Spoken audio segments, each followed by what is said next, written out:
Welcome to SS news. నేను మీ శిరీష. ఇవాల్టి ముఖ్యాంశాలు. Headline sponsored by GNR golden diamonds, YSR junction, Narasannapeta. అంగరంగ వైభవంగా అరసవల్లి రథసప్తమి వేడుకల ఏర్పాట్లు. శ్రీకాకుళంలోని అరసవల్లి శ్రీ ఆదిత్య ఆలయంలో రథసప్తమి వేడుకల ఏర్పాట్లను పరిశీలించిన జిల్లా collector Swapnil Dinakar, SP KV Maheshwar Reddy.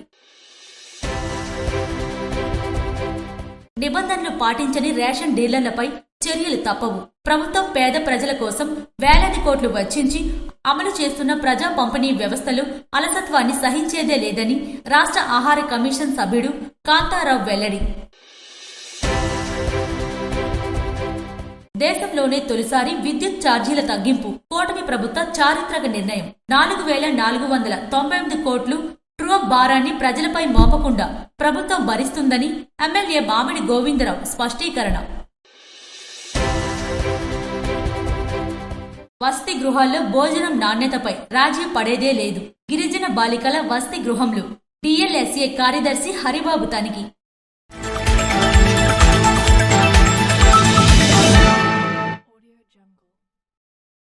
జిల్లా కలెక్టర్ స్వప్నిల్ దినకర్ మరియు ఎస్పీ కేవీ మహేశ్వర్ రెడ్డి అరసవెల్లి రథసప్తమి వేడుకలను పరిశీలించారు.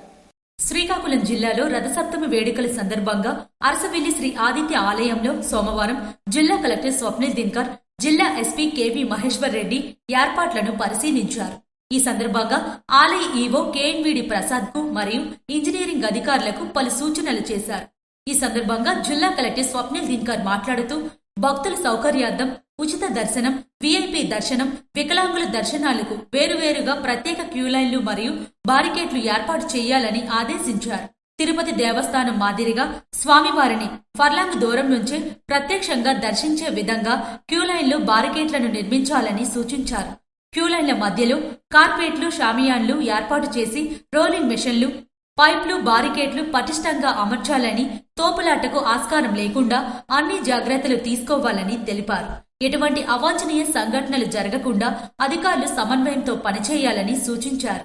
రథసప్తమి సందర్భంగా వచ్చే భక్తుల వాహనాల పార్కింగ్ కు 80 రోడ్ల వద్ద మరియు హెచ్పీ గ్యాస్ గోడౌన్ సమీపంలో ఏర్పాటు చేయాలని తెలిపారు. అదేవిధంగా ప్రత్యేక ప్రథమ చికిత్స కేంద్రాలు ఏర్పాటు చేసి 108, 104 అంబులెన్స్ వాహనాలను అందుబాటులో ఉంచాలని ఆదేశించారు. క్షీరాభిషేక దర్శనానికి సంబంధించిన 500 టికెట్లను ఈ నెల 24 అర్ధరాత్రి నుండి క్యూలైన్లో ఉన్న ప్రతి భక్తుడికి పగడ్బందీగా అందజేయాలని సూచించారు. ఈ సందర్భంగా జిల్లా ఎస్పీ కేవీ మహేశ్వర్ రెడ్డి మాట్లాడుతూ సామాన్య భక్తులు దర్శనానికి ఎటువంటి ఆటంకం లేకుండా పటిష్ట చర్యలు చేపట్టాలన్నారు. ట్రాఫిక్ క్రమబద్దీకరణ, వాహనాలు పార్కింగ్ ప్రత్యేక చర్యలు చేపట్టాలని అధికారులను ఆదేశించారు. వికలాంగులు మరియు నడవలేని భక్తులకు పోలీసుల సహాయంతో స్వామివారిని దర్శనం కల్పిస్తామని జిల్లా ఎస్పీ వెల్లడించారు. ఎటువంటి అవాంఛనీయ సంఘటనలు జరగకుండా అన్ని శాఖలు సమన్వయంతో విజయవంతంగా నిర్వహించాలని ఎస్పీ పేర్కొన్నారు. ఈ కార్యక్రమంలో రథసప్తమి వేడుకల festival special officer Shobharani, DSP Vivekananda, SUDA EE Sugunakar Rao, police అధికారులు తదితరులు పాల్గొన్నారు. శ్రీకాకుళం నగరంలోని పలు రేషన్ డిపోలు, అంగన్వాడీ కేంద్రాలు, పాఠశాలలను ఆకస్మికంగా ఆహార కమిషన్ సభ్యుడు బి కాంతారావు తనిఖీ చేశారు. ప్రభుత్వం పేదల కోసం వేలాది కోట్లు వెచ్చించి అమలు చేస్తున్న ప్రజా పంపిణీ వ్యవస్థలో అలసత్వాన్ని సహించేదే లేదని రాష్ట్ర ఆహార కమిషన్ సభ్యుడు బి కాంతారావు స్పష్టం చేశారు. ఈ సందర్భంగా నిబంధనలు ఉల్లంఘించిన వారిపై కఠిన చర్యలు తీసుకోవాలని అధికారులను ఆదేశించారు. ముందుగా బలగ హాస్పిటల్ రోడ్లోని డిపోను పరిశీలించిన కాంతారావు అక్కడ స్టాక్ ఉన్నప్పటికీ అదనపు వస్తువులైన గోధుమ పిండి, బెల్లం విక్రయించడంలో విఫలమవడంపై అసహనం వ్యక్తం చేశారు. దీనిపై తక్షణ చర్యలు తీసుకోవాలని జిల్లా సరఫరా అధికారిని ఆదేశించారు. అనంతరం డీసీఎంఎస్ ఆధ్వర్యంలో నడుస్తున్న డిపోలను సందర్శించి నోటీస్ బోర్డులో వివరాలు ప్రదర్శించకపోవడం చట్టపరంగా తప్పని హెచ్చరించారు. న్యూ కాలనీలో డిపో మూసివేయడం వల్ల లబ్ధిదారులు ఇబ్బందులు పడుతున్నారని, అంగన్వాడీలకు బియ్యం పంపిణీ చేయకపోవడంపై ఆగ్రహం వ్యక్తం చేస్తూ సదరు డీలర్పై చర్యలకు ఆదేశించారు. శ్రీకాకుళం అర్బన్ పరిధిలోని గాజుల వీధి అంగన్వాడీ కేంద్రాన్ని తనిఖీ చేసిన ఆయన అక్కడ స్టాక్ రిజిస్టర్లను నిశితంగా పరిశీలించారు. హాజరు పట్టికలో గైర్హాజరైన వారిని రెడ్ మార్క్ తో గుర్తించాలని, రికార్డుల్లో కొట్టివేతలు, దిద్దుబాట్లు ఉంటే సంబంధిత సిబ్బందిపై చర్యలు తప్పవని హెచ్చరించారు. చిన్నారులకు అందించే ఆహార నాణ్యతను స్వయంగా అడిగి తెలుసుకున్నారు. అనంతరం పిఎస్ఎన్ఎం పాఠశాల సందర్శనలో భాగంగా అక్షయ పాత్ర మధ్యాహ్న భోజన పథకాన్ని పరిశీలించి విద్యార్థులతో కలిసి ముచ్చటించారు. ప్రభుత్వం అందిస్తున్న వసతులను సద్వినియోగం చేసుకుని ఉన్నత శిఖరాలను అధిరోహించాలన్నారు. ఎంతో మంది ప్రముఖులు ప్రభుత్వ పాఠశాలల్లో చదివే ఈ స్థాయికి వచ్చారని విద్యార్థులను ఉత్సాహపరిచారు. పాఠశాల ఆవరణలో పరిశుభ్రత పాటించాలని, మెనూ ప్రకారం నాణ్యమైన భోజనం అందించాలని పాఠశాల యాజమాన్యానికి సూచించారు. ఈ పర్యటనలో రాష్ట్ర ఆహార కమిషన్ సభ్యుడు కాంతారావుతో పాటు జిల్లా సరఫరా అధికారి, ఐసీడీఎస్ సిబ్బంది, రెవెన్యూ అధికారులు, ఇతర శాఖల ప్రతినిధులు పాల్గొన్నారు. టెక్కెలపాడు గ్రామ సర్పంచ్ ధర్మాన బొవ్వాజీపై అదే గ్రామానికి చెందిన టీడీపీ నాయకులు దాడికి పాల్పడ్డారు. జల్లిమూరు మండలం టెక్కెలిపాడు గ్రామ పంచాయతీ సర్పంచ్ ధర్మాన బొవ్వాజీపై అదే గ్రామానికి చెందిన తెలుగుదేశం పార్టీ నాయకులు దాడికి పాల్పడ్డారు. మా తెలుగుదేశం పార్టీ ప్రభుత్వ హయాంలో నువ్వు ఇక్కడ పారిశుద్ధ్య పనులు చేయడం ఏంటంటూ గొడవకు దిగారు. సర్పంచ్ ధర్మాన బొవ్వాజీ వెనకాల నుంచి వచ్చి తలపై బలమైన గాయం చేశారు. అక్కడికక్కడే రక్తసికమై కుప్పకూలిపోయిన బొవ్వాజీని గ్రామస్తుల సహాయంతో నర్సనపేట ప్రభుత్వాసుపత్రిలో చేర్పించారు. విషయం తెలుసుకున్న జిల్లా పార్టీ అధ్యక్షులు ధర్మాన కృష్ణదాస్ హుటాహుట్న బయలుదేరి నర్సనపేట ప్రభుత్వాసుపత్రికి చేరుకుని సర్పంచ్ ధర్మాన బొవ్వాజీని పరామర్శించారు. డాక్టర్లతో మాట్లాడి మెరుగైన వైద్యం కోసం శ్రీకాకుళం తరలించే ఏర్పాట్లు చేపట్టారు.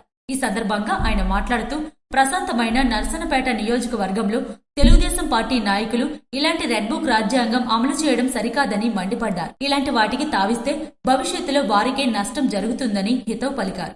ఈ విషయం తెలిసిన వెంటనే జిల్లా ఎస్పీకి ఫోన్ చేయడం జరిగిందని, ఇప్పుడు స్వయంగా తానే వెళ్లి చెప్పడం జరుగుతుందన్నారు. బాధితులపై కేసు నమోదు చేసి కఠిన చర్యలు తీసుకోవాలని డిమాండ్ చేశారు. తెలుగుదేశం అధికారం వచ్చినప్పటి నుంచి కూడా ఇటువంటి కార్యక్రమాలు యావత్ రాష్ట్రంలో కూడా జరుగుతున్నాయి. చాలా అన్యాయమైనటువంటి చర్యలు ఫలితాలు వచ్చిన మొదటి రోజు నుంచే ప్రారంభించారు. వైఎస్ఆర్ పార్టీ నాయకులపైన, కార్యకర్తలపైన దాడులు అన్నవి చాలా హేయనీయమైనటువంటి చర్య.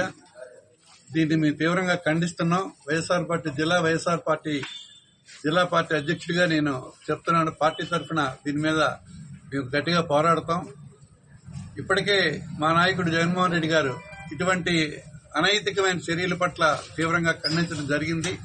ఈ తప్పు చేసే ప్రతి ఒక్కరిని కూడా చర్యలు కఠినంగా పోలీసు వ్యవస్థ కూడా న్యాయాన్ని సపోర్ట్ చేయాలి. మరి న్యాయంకి తావు లేకపోతే భవిష్యత్తులో మరిన్ని అరాచకాలు జరిగే అవకాశం ఉంది కనుక ఇప్పటికైనా స్పందించి కరెక్ట్ గా పోలీసు వ్యవస్థ దీని మీద తగు చర్యలు తీసుకోవాలని మేము కోరుతున్నాం.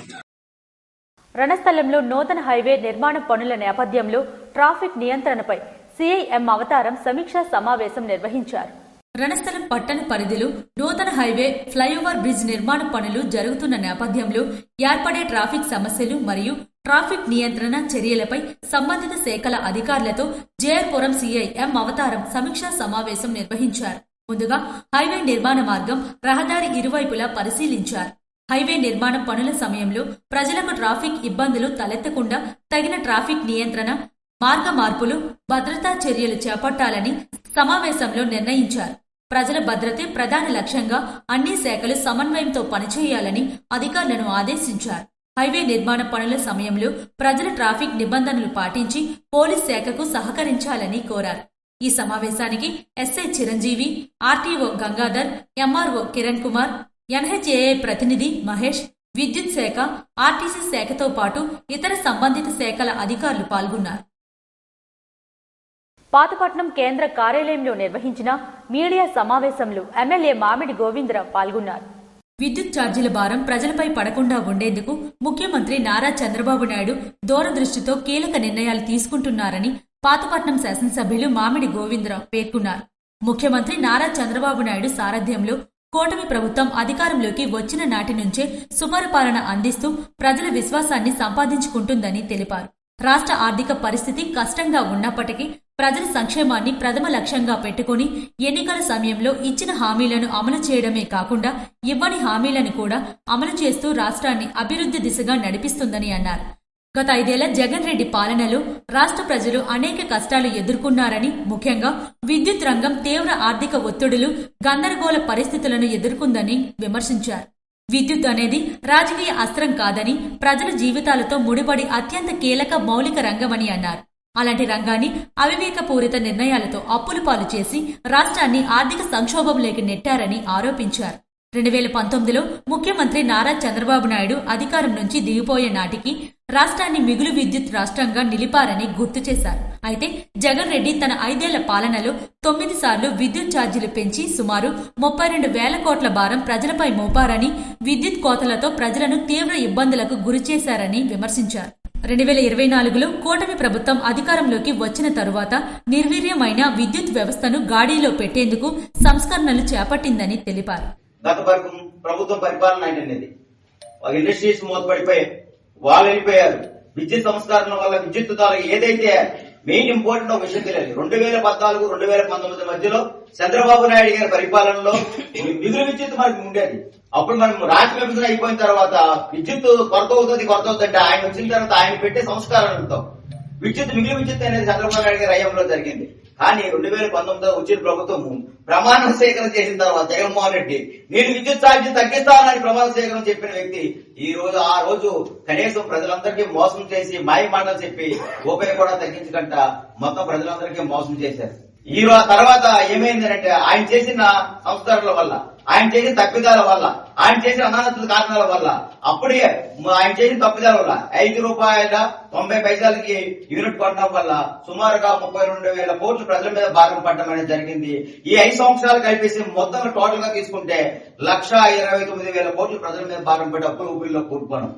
తర్వాత 24 మన ప్రభుత్వం వచ్చిన తర్వాత ఇవన్నీ ప్రజల మీద భారం పడకూడదు, ప్రజల మీద పడకూడదు. కొన్ని ప్రభుత్వాల కక్షాధిప చర్యలు చేశాయి. ఆ ప్రభుత్వం చేసింది. కానీ ఈ ప్రభుత్వం ప్రజల శ్రేయస్సు ఇంపార్టెంట్ కోరి అవి ఏదైతే నెలకి 5,000 కోట్లు భారం పడాలో వచ్చిన పరిస్థితి వచ్చిందో దాన్ని అందరినీ ప్రభుత్వం భరేస్తూ ఈ రోజు అనేది ఈ కొత్త విధానాన్ని పెట్టి మన విద్యుత్ ఛార్జీ తగ్గించిన ప్రభుత్వం ఏదైనా ఉందంటే అది ఎన్డీఏ కూటమి ప్రభుత్వం. ఎన్నికల సమయంలో ఇచ్చిన హామీ ప్రకారం విద్యుత్ ఛార్జీలు పెంచకుండా ₹1,000 కోట్ల ట్రూ-అప్ భారాన్ని ప్రభుత్వం భరించిందని చెప్పారు. తాజాగా 4,498 కోట్లు ట్రూ-అప్ ఛార్జీలను కూడా ప్రజలపై మోపకుండా ప్రభుత్వం భరించడం చారిత్రక నిర్ణయమని పేర్కొన్నారు. ప్రజల సంక్షేమమే లక్ష్యంగా అభివృద్ధి దిశగా రాష్ట్రాన్ని ముందుకు తీసుకువెళ్లే కూటమి ప్రభుత్వ నిర్ణయాలు భవిష్యత్తులో మరింత ఫలితాలను ఇస్తాయని ఎమ్మెల్యే మామిడి గోవిందరావు విశ్వాసం వ్యక్తం చేశారు. వసతి గృహాల్లో భోజనం నాణ్యతపై రాజీ పడకూడదని జిల్లా న్యాయ సేవాధికారి సంస్థ కార్యదర్శి కె హరిబాబు స్పష్టం చేశారు. వసతి గృహాల్లో నివసించే విద్యార్థినుల భద్రత, రక్షణ, ఆరోగ్య విషయాల్లో ఎటువంటి రాజీ పడకూడదని జిల్లా న్యాయ సేవాధికారి సంస్థ కార్యదర్శి కె హరిబాబు స్పష్టం చేశారు. రాష్ట్ర న్యాయ సేవాధికారి సంస్థ ఆదేశాల మేరకు జిల్లా ప్రధాన న్యాయమూర్తి జునేద్ అహ్మద్ మౌలానా సూచనలతో మంగళవారం ఆయన స్థానిక మిల్లికోడలి వద్ద గల ప్రభుత్వ మహిళా కళాశాల ఆవరణలోని గిరిజన బాలికల వసతి గృహాన్ని ఆకస్మికంగా తనిఖీ చేశారు. ఈ సందర్భంగా విద్యార్థినులతో ముఖాముఖిగా మాట్లాడి వారి చదువు, ఆరోగ్యం, యోగక్షేమాలను అడిగి తెలుసుకున్నారు. వసతి గృహంలోని నివాస పరిస్థితులను క్షుణ్ణంగా పరిశీలించిన ఆయన విద్యార్థినులకు అందుతున్న ఆహార నాణ్యతను స్వయంగా తనిఖీ చేశారు. అనంతరం విద్యార్థులను ఉద్దేశించి ఆయన మాట్లాడుతూ బాలికల భద్రతకు సంబంధించిన చట్టాలపై ప్రతి ఒక్కరూ అవగాహన కలిగి ఉండాలని సూచించారు. ఏదైనా సమస్య తలెత్తే భయం లేకుండా అధికారుల దృష్టికి తీసుకురావాలని, ఉచిత న్యాయ సేవలు పొందేందుకు న్యాయ సేవాధికారి సంస్థను ఆశ్రయించవచ్చని తెలిపారు. విద్యార్థి దశ నుంచి తమ హక్కుల పట్ల అవగాహన పెంచుకోవాలని కోరారు. ప్రభుత్వం అందిస్తున్న వసతులను వినియోగించుకుని విద్యాపరంగా ఉన్నత స్థాయికి ఎదగాలని ఆకాంక్షించారు. వసతి గృహ పరిసరాలను పరిశుభ్రంగా ఉంచాలని వార్డెన్కు సూచించారు. ఈ కార్యక్రమంలో న్యాయ సేవాది జి ఇందిరా ప్రసాద్, వసతి గృహ పర్యవేక్షకురాలు ఎస్ ప్రమీలా రాణి తదితరులు పాల్గొన్నారు. ప్రకృతి వ్యవసాయ ఉత్పత్తుల స్టాల్స్ ను ఎమ్మెల్యే బగ్గు రమణమూర్తి మరియు నియోజకవర్గ సమన్వయకర్త బగ్గు అర్చన సందర్శించారు. నర్సన్నపేట మండలం దేవాది గ్రామంలో ప్రకృతి వ్యవసాయ ఉత్పత్తుల స్టాల్స్ ను నియోజకవర్గ శాసనసభ్యులు బగ్గు రమణమూర్తి మరియు నియోజకవర్గ సమన్వయకర్త బగ్గు అర్చన సందర్శించారు. ఈ సందర్భంగా శాసనసభ్యులు మాట్లాడుతూ రైతులు ఎటువంటి రసాయనాలు లేకుండా పండించిన పంటలు, వ్యవసాయ ఉత్పత్తులు అందరికీ ఆరోగ్యకరమైన ఉత్పత్తులని ఎమ్మెల్యే పేర్కొన్నారు. నియోజకవర్గ అన్ని చోట్ల ప్రకృతి వ్యవసాయ ఉత్పత్తుల స్టాల్స్ ఏర్పాటు చేసి ప్రజలకు అందుబాటులో ఉంచేందుకు చర్యలు తీసుకోవాలని సంబంధిత అధికారులను ఆదేశించారు. ఈ కార్యక్రమంలో రాష్ట్ర పొందర కురుకురాల కార్పొరేషన్ చైర్మన్ దామోదర్ నరసింహులు, నర్సన్నపేట వ్యవసాయ market committee chairman Pagoti Umamaheswararao, మండల పార్టీ అధ్యక్షులు అడపా చంద్రశేఖర్, సచివాలయం సిబ్బంది, కూటమి నాయకులు, కార్యకర్తలు, అభిమానులు మరియు రైతులు పెద్ద సంఖ్యలో పాల్గొన్నారు. శ్రీకాకుళం జిల్లాలో పర్యటించిన మంత్రి నాదెండ్ల మనోహర్ పలు ధాన్యం సేకరణ కేంద్రాలను పరిశీలించారు. రాష్ట్రంలో ఎన్నడూ లేని విధంగా ధాన్యం విక్రయించి 24 గంటల్లోనే రైతుల ఖాతాల్లో నగదు జమ చేస్తున్నామని, రైతు సంక్షేమమే లక్ష్యంగా కూటమి ప్రభుత్వం పనిచేస్తుందని రాష్ట్ర ఆహార, పౌర సరఫరాల శాఖ మంత్రి నాదెండ్ల మనోహర్ స్పష్టం చేశారు. సోమవారం శ్రీకాకుళం జిల్లాలో పర్యటించిన ఆయన పలు ధాన్యం సేకరణ కేంద్రాలను, గోదాంలను, రైస్ మిల్లులను తనిఖీ చేసి రైతులతో ముఖాముఖి మాట్లాడారు. మంత్రి తన పర్యటనలో భాగంగా తొలుత అరసవిల్లిలోని మండల స్థాయి పౌర సరఫరాల గోదాంను తనిఖీ చేశారు. అక్కడ అంగన్వాడీ కేంద్రాలకు ప్రజా పంపిణీ వ్యవస్థ ద్వారా పంపిణీ చేసేందుకు సిద్ధంగా ఉన్న చక్కెర ప్యాకెట్లను స్వయంగా తూకం వేసి పరిశీలించారు. అనంతరం గార మండలం రామచంద్రపురంలోని శ్రీనివాస రైస్ మిల్లును సందర్శించి మిల్లర్ల సమస్యలను అడిగి తెలుసుకున్నారు. ధాన్యం సేకరణ రామచంద్రపురం పరిసర గ్రామాల్లో రైతులతో ముచ్చటించగా డబ్బులు కేవలం 4 గంటల్లోనే పడ్డాయని రైతులు చెప్పడంతో మంత్రి సంతృప్తి వ్యక్తం చేశారు.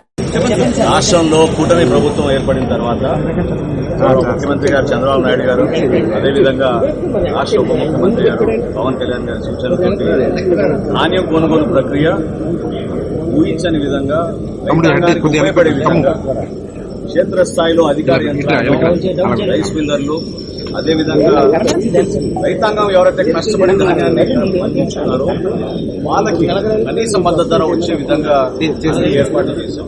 చాలా గర్వంగా ఈ రోజు చెప్తున్నాను, 51 లక్షల మెట్రిక్ టన్నుల ధాన్యం రాష్ట్ర చరిత్రలో ఏనాడు కూడా జరగలేదు. అందులో భాగంగా ఈ రోజుకి 38,25,000 మెట్రిక్ టన్నులు ధాన్యం సేకరించాం. దానికి 9,051 కోట్ల రూపాయలు 24 గంటల లోపే రైతాంగం ఖాతాలోకి మేము జమ చేశాం. సుమారు 6,05,000 మంది రైతులకి ఈ విధంగా ప్రభుత్వం నుంచి కనీస మద్దతు ధరకి ధాన్యం కొనుగోలు ప్రక్రియలో భాగస్వాములు చేసే అదృష్టం మాకు కలిగింది. రైతాంగం కూడా క్షేత్రస్థాయిలో ప్రతి జిల్లాలో కూడా ఊహించని విధంగా 70 నుంచి 80% ప్రక్రియ ఆల్రెడీ పూర్తయింది. కాబట్టి ఒక నమ్మకంతో, ప్రభుత్వం పైన ఒక విశ్వాసంతో రైతాంగం ఎప్పుడైతే నిలబడ్డారో ప్రభుత్వం నుంచి మేము కూడా ఆ భరోసా పెంచడానికి కోసం ఆర్థిక ఇబ్బందులు ఉన్నా మేము దాదాపు 13,000 కోట్ల రూపాయలు వెచ్చించి ఈ ఖరీఫ్ మాసంలో రైతాంగానికి అండగా నిలబడడానికి ప్రయత్నం చేస్తున్నాం. మిల్లుల వద్ద తరుగు, తేమ పేరుకు వేధింపులు ఉన్నాయని ఆరా తీయగా అలాంటి ఇబ్బందులేవని రైతులు బదులిచ్చారు. 4,000 సంక్షేమ హాస్టళ్లకు సన్నా బియ్యం సరఫరా చేశామని గుర్తు చేశారు. ఎమ్మెల్యే గుండెశంకర్ కృషితో ఈ ప్రాంత సమస్యలు పరిష్కారమవుతున్నాయని కొనియాడారు. జిల్లా కలెక్టర్ స్వప్నిల్ దిన్కర్ మాట్లాడుతూ తుఫాన్ ప్రభావంతో ఇబ్బందులు ఎదుర్కొంటున్నప్పటికీ పక్కా ప్రణాళికతో ధాన్యం సేకరణ వేగవంతం చేశామని వివరించారు. ఎమ్మెల్యే గుండెశంకర్ మాట్లాడుతూ గతంలోలా వాహనాల కోసం వేచి చూడాల్సిన అవసరం లేకుండా 15 రోజుల్లో ఎప్పుడైనా రేషన్ తీసుకునే వెసులుబాటు కల్పించామని పేర్కొన్నారు. ఈ కార్యక్రమంలో పౌర సరఫరాల సంస్థ MD Senapati Dillirao, joint collector Farman Ahmed Khan, RDO Sai Pratyusha, జిల్లా పౌర సరఫరాల అధికారి జి సూర్యప్రకాష్ రావు తదితరులు పాల్గొన్నారు. కొంతమంది అక్రమార్కులు రెవెన్యూ అధికారులతో చేతులు కలిపి తమ భూమిని లాక్కున్నారంటూ గ్రామస్తులు నిరసన చేపట్టారు. విజయనగరం జిల్లా రాజా మండలం బొచ్చాయిపేటలో అక్రమార్కులు రెచ్చిపోతున్నారు. గ్రామానికి చెందిన 2 ఎకరాల 70 సెంట్లు శ్మశాన వాటిక భూమిని కబ్జా చేసేందుకు సిద్ధమయ్యారు. విషయం తెలుసుకున్న గ్రామస్తులు సచివాలయం ఎదుట ధర్నా చేపట్టారు. తమ పూర్వీకుల నుండి గ్రామానికి రుద్రభూమిగా ఉన్న స్థలాన్ని గతంలో రియల్ ఎస్టేట్ కు అమ్మేందుకు కొంతమంది ప్రయత్నించగా అడ్డుకున్నారు. మళ్లీ కొన్నేళ్లు గడిచాక ఇప్పుడు అదే పరిస్థితి నెలకొంది. కొంతమంది అక్రమార్కులు రెవెన్యూ అధికారులతో చేతులు కలిపి తమ శ్మశాన వాటికను అమ్మేస్తున్నారంటూ గ్రామస్తులు ఆరోపిస్తున్నారు. వేరొకరి పేరుతో రిజిస్ట్రేషన్ చేసేందుకు సిద్ధమవుతున్నారన్న సమాచారంతో గ్రామస్తులు పెద్ద ఎత్తున ఆందోళన చేశారు. మాది బుచ్చంపేట గ్రామం. మాకు శ్మశాన వాటిక విస్తీర్ణం 2 ఎకరాల 73 సెంట్లు ఆక్రమణకి గురవుతుంది. రెవెన్యూ అధికారులు కొంతమంది సంబంధం ఉందనే ఆలోచనతో దీన్ని ఈ అమ్మకానికి ఇది జరుగుతుంది. మరి దీన్ని అప్పుడు ప్రత్యేకించి మరి పిచ్చుక సూర్యారావు అనే వ్యక్తి ఆ రోజు కొనుక్కున్నాను నేనని ఓ రిజిస్ట్రేషన్ రావడం జరిగింది. ఆ రిజిస్ట్రేషన్ మేము అట్టడం జరిగింది. ప్రభుత్వం అధికారులు మరి అందరు కూడా సహకరించారు. మరి ఓళ్ళు పెట్టారు. ఈ రోజు కూడా మళ్ళీ దాన్ని మళ్ళీ సీక్రెట్ గా పాములు కదిపినట్టు కదుపుతున్నారు. మరి కొంతమంది పేర్లు మన బయటపడలేదు, కానీ ఇప్పుడు ప్రస్తుతానికి బయటపడిన వ్యక్తి పిచ్చుక సూర్యారావు అనే వ్యక్తి మాత్రం ఈరోజు మా శ్మశాన వాటిక మీద కబ్జా చేయడానికి ఆయనే దృష్టి పెట్టాడు. మరి అంచేత దీనికి న్యాయం చేయాలని మీడియా ద్వారా ప్రభుత్వం వారికి అధికారులకు మేము తెలియజేసుకోవాలని అని తెలియపరుస్తున్నాం. దీనిపై తక్షణమే అధికారులు స్పందించి ఎటువంటి రిజిస్ట్రేషన్ జరగకుండా తమ రుద్రభూమిని తమ గ్రామానికి ఉండేటట్టు చేయాలన్నారు. లేదంటే తమ పోరాటం ఉధృతం చేస్తామని హెచ్చరించారు. ప్రభుత్వ రాజముద్రతో ముద్రించిన పట్టాదారు పాసు పుస్తకాలను ఎమ్మెల్యే బగ్గు రమణమూర్తి రైతులకు అందజేశారు. మీ భూమి మీ హక్కు ప్రభుత్వ రాజముద్రతో ముద్రించిన పట్టాదారు పాసు పుస్తకాలను నర్సన్నపేట మండలం దేవాది గ్రామంలో పట్టాదారు పాసు పుస్తకాల పంపిణీ కార్యక్రమంలో ముఖ్య అతిథిగా ఎమ్మెల్యే బగ్గు రమణమూర్తి మరియు నియోజకవర్గ సమన్వయకర్త బగ్గు అర్చన హాజరయ్యారు. ఈ సందర్భంగా ఎమ్మెల్యే మాట్లాడుతూ కూటమి ప్రభుత్వం రైతుల కళ్లల్లో వెలుగు నింపేందుకు అధికారంలోకి వచ్చిన వెంటనే ల్యాండ్ లైటింగ్ యాక్ట్ రద్దు చేసిందని అన్నారు.